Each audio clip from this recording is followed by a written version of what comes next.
Have you ever wondered why you've been able to hit like a major goal in your life and then you suddenly stop? And then you're in like this stopping phase where you can't figure out why you keep self sabotaging yourself? If you have ever had that happen, welcome to the club. I'm going to share a little bit about some different things that I've learned about the upper limit and how it affects us, especially as entrepreneurs.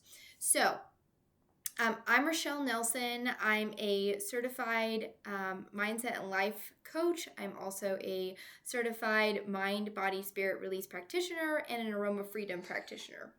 And what I do is I help women get to the subconscious thoughts and limiting beliefs and emotions and trauma that are keeping them stuck and self-sabotaging.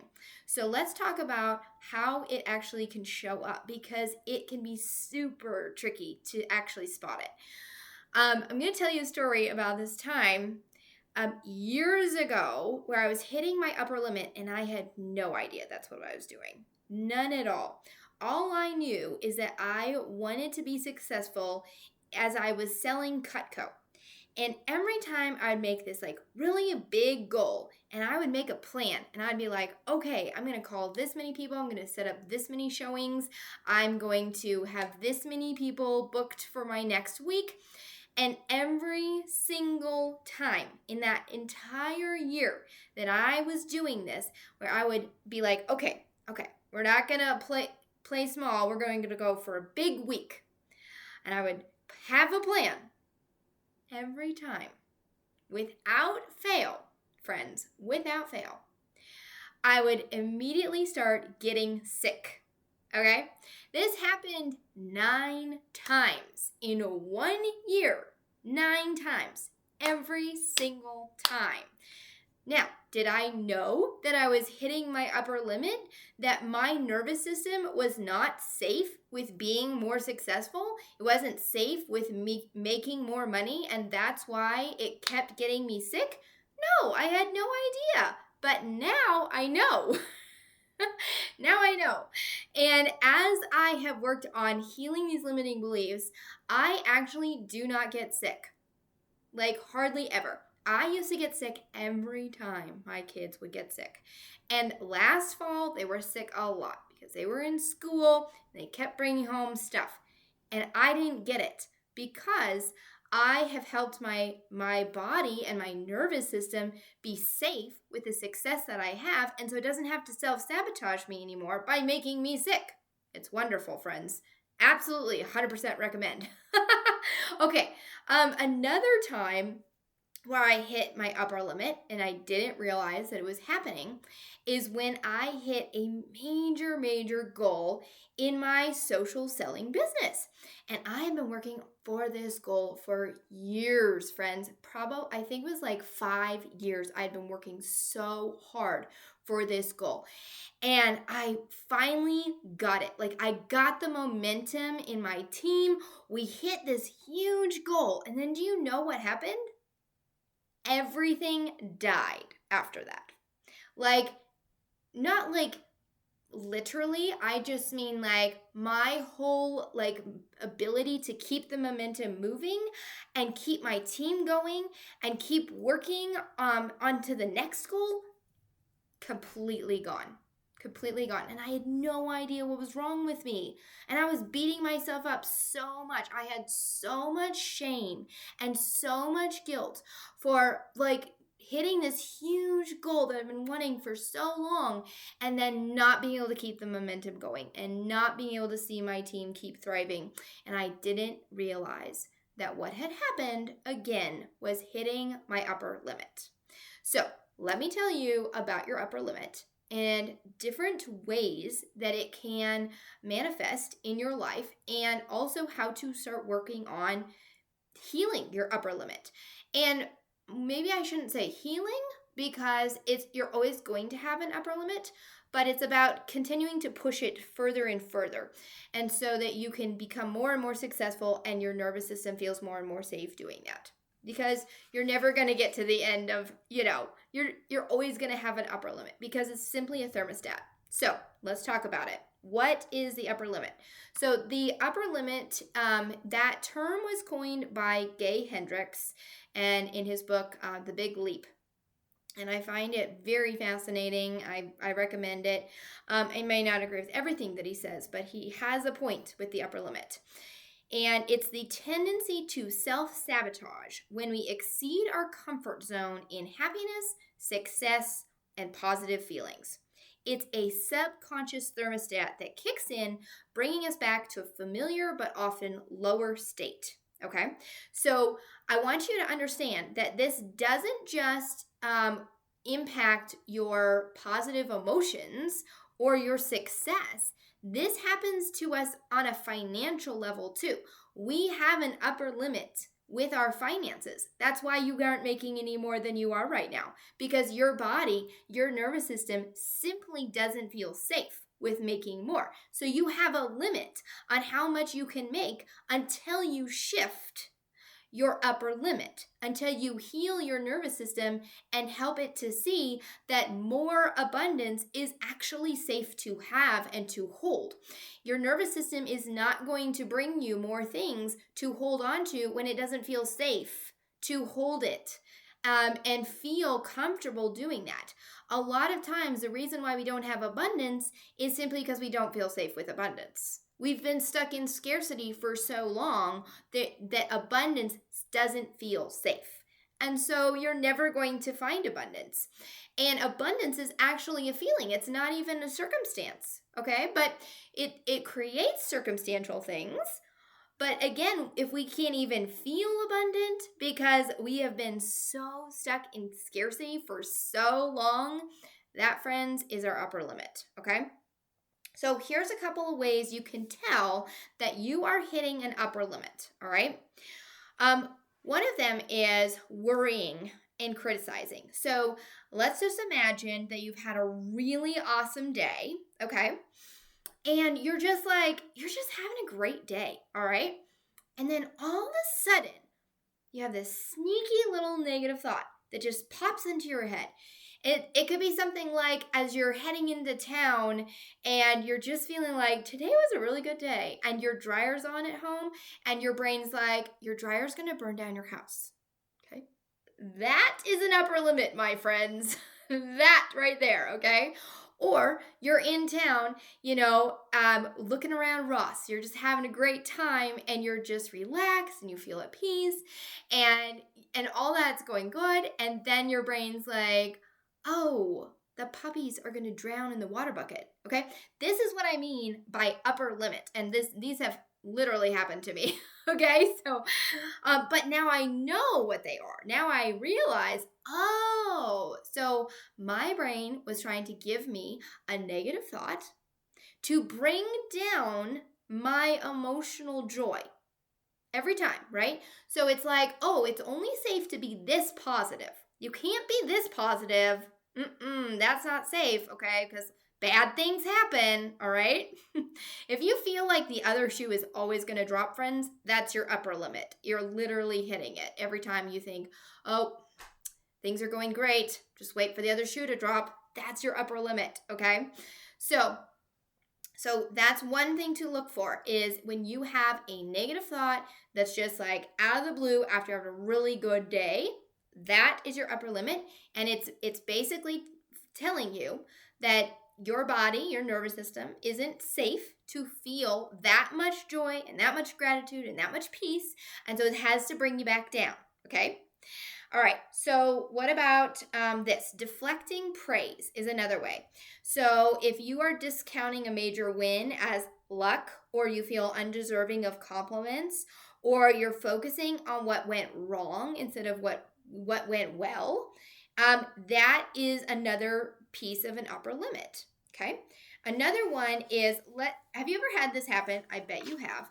Where like that whole day has been awesome. You've just been having like this great time with your spouse and you're just enjoying each other's company. And then all of a sudden a fight breaks out. And you're like, where did this come from? That's the upper limit, friends. You were in the zone, you were in this relationship, and everything was going great. And then at some point your nervous system decides it's not safe to feel this great in this relationship, so we got to bring a fight in, okay? Literally, this happens, okay? All right. Another thing that we will do is we'll sabotage our success. All right. And that looks like procrastinating on key tasks, making impulsive decisions, engaging in self-destructive habits. So, for example, let's say you're trying to lose weight. Let's just put that one out here. Let's say you're trying to lose weight and you've done a great job and you're like on week 3 and you've been doing all the things. You're eating well and you're exercising and your water intake is good and you're even noticing like, oh, a few changes, like not a lot. You're on week 3, but you're noticing like, oh, like this just feels like it's getting easier and easier. And my body, I feel more confident in my body and all that's happening, right? And then all of a sudden, you feel like you've got to go eat everything. You got to eat the ice cream, you got to eat the sugar, you got to eat everything else. That's because your weight has an upper limit too. Okay? So when your body in your thermostat is like, okay, well, this is not the weight that we've been comfortable at. This is something new. We don't feel safe at this other weight for whatever reason. You have to understand that weight is literally a protection mechanism, okay, for something that either happened to you or happened generationally, but it is a protection mechanism. Your weight is a shield, okay, and it keeps you safe from something, okay? It's keeping you safe from something. And so when you are losing weight and you haven't dealt with why you have it and have gotten to the point of, well, where did this come from? What is it keeping me safe from? Then you're going to hit that thermostat with your weight and your body's like, we don't feel safe at this new weight. We got to get back on. We got to get back to the other weight that we were at because that's where we felt safe, okay? This happens with finances too. This is why people who gamble, who win the lottery, if they have not done the nervous system work to actually be safe, to hold wealth, which almost none of them do, okay? They literally spend it all and they end up exactly where they were to start with. Even a little bit more poor, okay? That is what the upper limit does, okay? So this is why it's so important as an entrepreneur to get your upper limit to move and to shift and to grow as you're growing so that it doesn't keep stopping you, okay? So where does this come from? So it can come from subconscious messages in childhood about like what we deserve or what's normal for us. Things like don't get too big for your britches, or money is the root of all evil, or even other well-intentioned but limiting beliefs, okay? The fear of the unknown. Your nervous system's number one job is to keep you safe. If you are stepping into something that doesn't feel safe, then that's going to trigger that upper limit, okay? So stepping into greater success means leaving your comfort zone, right? And it's so important, this is something that I work with my clients on, right, is moving out of the comfort zone, but not getting into the freeze zone, because that's definitely where we start self-sabotaging, is when we're in the freeze zone. So we want to be in the growth zone, which is only about 8 or 10% out of the comfort zone. So it's just little steps, but that's going to help shift those things. Now, when we work on the nervous system work, sometimes those, that movement from the comfort zone to the growth zone actually looks a lot bigger than 8 to 10% when we get to the roots of why the nervous system hasn't been safe, which is super cool. And then the third one is feelings of unworthiness. And again, this goes back to money too, because you will not make more money if you do not feel worthy of it. It won't happen. It literally will avoid you like the plague. If you have anything in your body, in your nervous system that says you are not worth that, you're not going to make it. Okay? And even if you do, you're going to get rid of it. You're going to give it away. You're going to spend it all. You cannot hold it. You might make, like, let's say as an entrepreneur, you have this huge launch, and I've heard of this happening, where you do a $40,000 launch. If you have not created safety in your nervous system to hold $40,000, you will get rid of all of it. Okay? That's why this work is so important for entrepreneurs, because it is holding you back from all of the success that you are looking for. Okay. So when you are not aware of your upper limit, you're not working on healing your nervous system to be able to handle more, it creates stalled growth. You're going to slow down your business growth. You're going to not scale it the way that you potentially could. You're not going to reach your full potential. Okay. You're going to get into burnout really easily, because you're going to start and stop and start and stop and start and stop. And you're not going to create the momentum that you want to see, because you're constantly in the state of self-sabotage because you keep hitting your upper limit. And that's going to lead to burnout, because it's just really tiring, honestly, to start and stop and start and stop and start and stop. Ask me how I know. So I am a recovering from burnout, and that is my heart, to help entrepreneurs come back to their business from a place of peace and purpose, and not have to do that whole burnout thing, because we don't have to. We talked about keeping income like at a certain level makes it really hard to get to that next level of wealth if you are not dealing with your upper limit. And you also may unconsciously avoid opportunities that would lead to the greater success that you're looking for. Also may lead to greater discomfort, but you're just gonna pass by. You're not gonna see them as opportunities. Your nervous system is not gonna light you up and be like, hey guys, there's an opportunity, which is what your reticular activating system is all about. Your reticular activating system is a filter through which you see everything. So if your nervous system doesn't feel safe with new opportunities, you're not gonna find them, because your body is gonna be like, nope. We can't let her see that one because that would cause too much discomfort. We can't see that one because that would cause too much discomfort. Like, it literally will blind you to opportunities that are literally right next to you. Okay.